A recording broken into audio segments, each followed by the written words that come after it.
people to click the link in the description will receive 25% off their subscription. We want to experience so much in life, we can often ignore and neglect the quality of what we actually experience. And we are so often drawn to lifestyles full of busy schedules, active social lives, frequent travels, and elaborate goals and achievements. We end up in lives focused on all of these things, but very little on ourselves. The busy life is promoted to us by culture, in movies, in shows, the news, best-selling books, on social media, and so on. For much of the modern world, the ideal of this life is transfused into the blood. But is this way of life even good for you? Since oftentimes people who live very simple, modest, quiet lives are viewed as unexceptional, unsuccessful, losers, and so on, it can perhaps be hard to see a quiet, simple life of relative obscurity as something appealing, noteworthy, intentional, and difficult.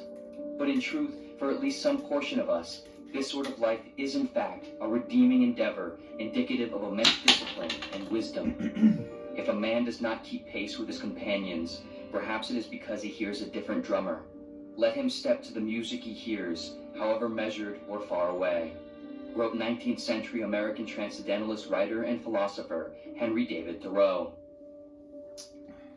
Thoreau was a figure who focused much of his life and philosophy on the value of simplicity, self-reliance, authenticity, and separating from the influences and conventions of modern life. He not only wrote about these concepts, but he lived them. After avoiding the expected standard career paths and befriending the founding father of the Transcendentalist philosophy movement, Ralph Waldo Emerson, for years Thoreau lived by himself in a cabin in the woods on a plot of Emerson's land. Here he led a simple, quiet, secluded life, focusing only on what he believed he truly needed and valued.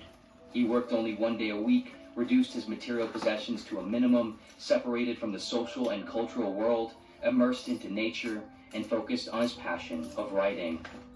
During this time, he wrote his masterwork, Walden. In one passage of this book, he reflects on his time and reasons for living alone in the woods, writing, "I went to the woods because I wished to live deliberately, to front only the essential facts of life, and see if I could not learn what it had to teach, and not, when I came to die, discover that I had not lived. I wanted to live deep and suck out all the marrow of life." We all want to live a good life and be successful, but how often do we stop and evaluate what a good, successful life might be for us? How often do we consider not how it would look from the outside, but how it would feel from the inside, the only place it is actually experienced? Plainly, being successful merely means having adequately accomplished a predetermined goal or task. And so, arguably, being successful in life depends solely on having mindfully determined an overarching goal for how you want to live, and then living adequately that way. Thus, those who live a quiet, modest, simple life are just as successful as someone who lives a busy and culturally significant one, so long as in both cases, both ways of life are intentionally pursued, both are equally successful when obtained. Only in the case in which someone is living unintentionally and without deliberation is one unsuccessful. Thus, even on the highest of thrones, the remotest of destinations, and the most private of rooms, we might just as likely find examples of failure as we might in a small cabin in the woods. Of course, some of us might find ourselves in conditions and circumstances we did not choose that cannot easily be broken free from, conditions that come with financial, mental, or health constraints and responsibilities that require ways of life that we may not prefer. And of course, many of us do prefer busy, frantic, material lives. But for the number of us for whom this is not the case, if we choose to give up our time to people and things we don't value that take us from people and things we do, where a different, accessible orientation of our life would not require this, then perhaps we have ventured the wrong direction and would benefit from some amount of simplification, or at the very least, a reasonable renovation of our lives. Inevitably, we all must give up some portion of our time to people, things, and tasks that we do not want to. But the essential question we must ask ourselves, when we can, is how much, why, and for what. We all know that time is the only commodity that cannot be earned or bought back when it is gone. And in a fundamental sense, it is the only thing we truly have. And yet, we often exchange it haphazardly for reasons we don't think much about. We would never let anyone take our money or our car or any of our stuff, but yet We often freely let people and things and experiences take our time every day, month, year, and decade. And here is where we might call upon Thoreau, Emerson, and other great thinkers alike to realize the value of our deliberateness and focus on our time, our perception, and the internal experience of our lives, and not on things, other people's opinions, and that which we cannot control outside of ourselves. In short, Thoreau wrote, "I am convinced, both by faith and experience, that to maintain oneself on this earth is not a hardship, but a pastime, if we will live simply and wisely."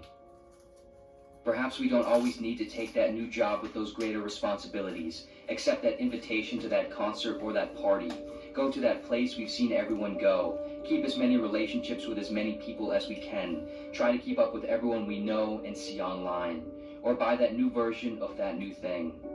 Perhaps, rather, for some of us, we would be better served by focusing on how to draw down the items on the to-do list, the events on the calendar, the people we engage with, and instead, keep a relatively concise schedule with just a few important things and a few important people.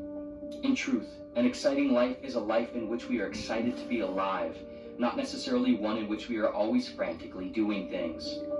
There is nothing impressive about living a life you do not like if you do not have to. And there is great virtue and heroism in simply staying sane, kind, spending meaningful time with a few close loved ones, and maintaining authenticity in one's work and life. Of course, none of this is to make light of the difficulty of doing such a thing and living such a way.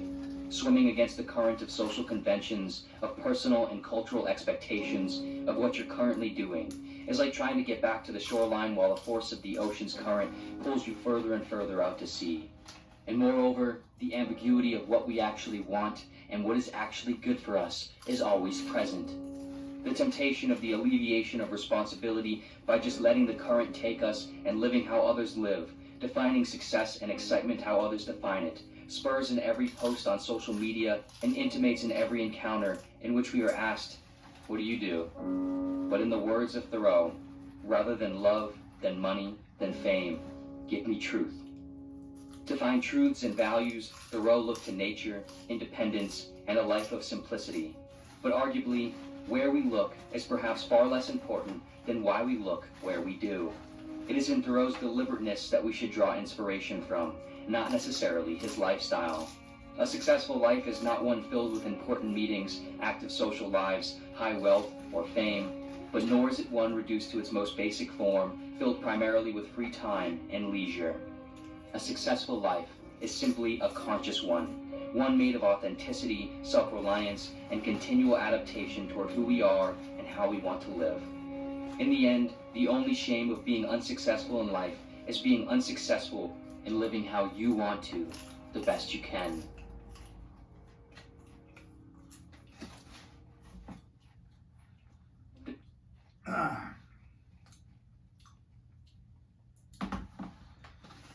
Did not burn the popcorn.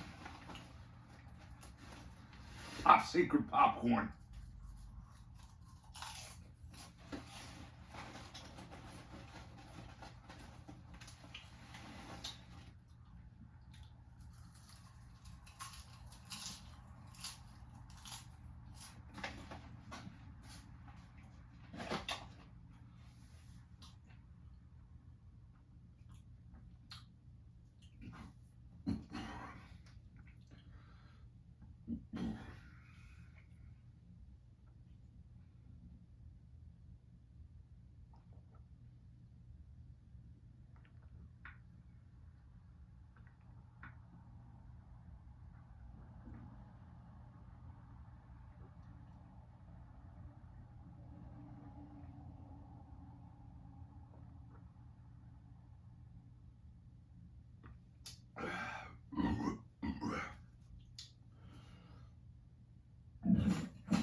Almost there.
Did not burn the popcorn.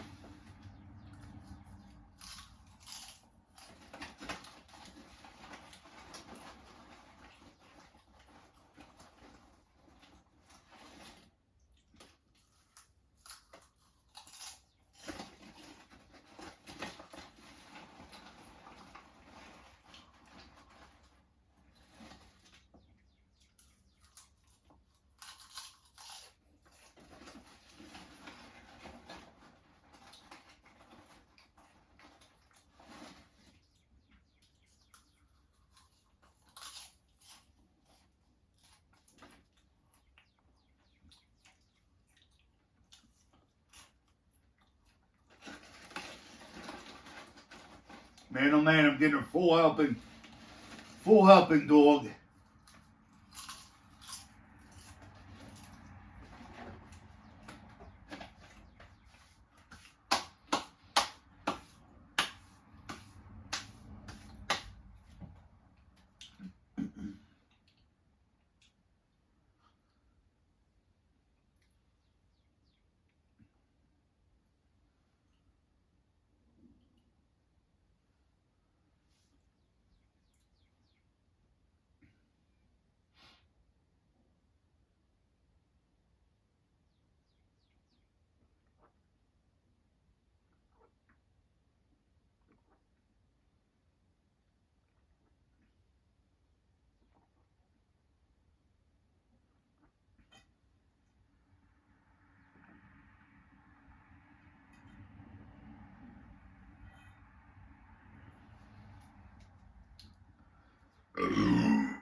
Absolutely refreshing and fucking delicious.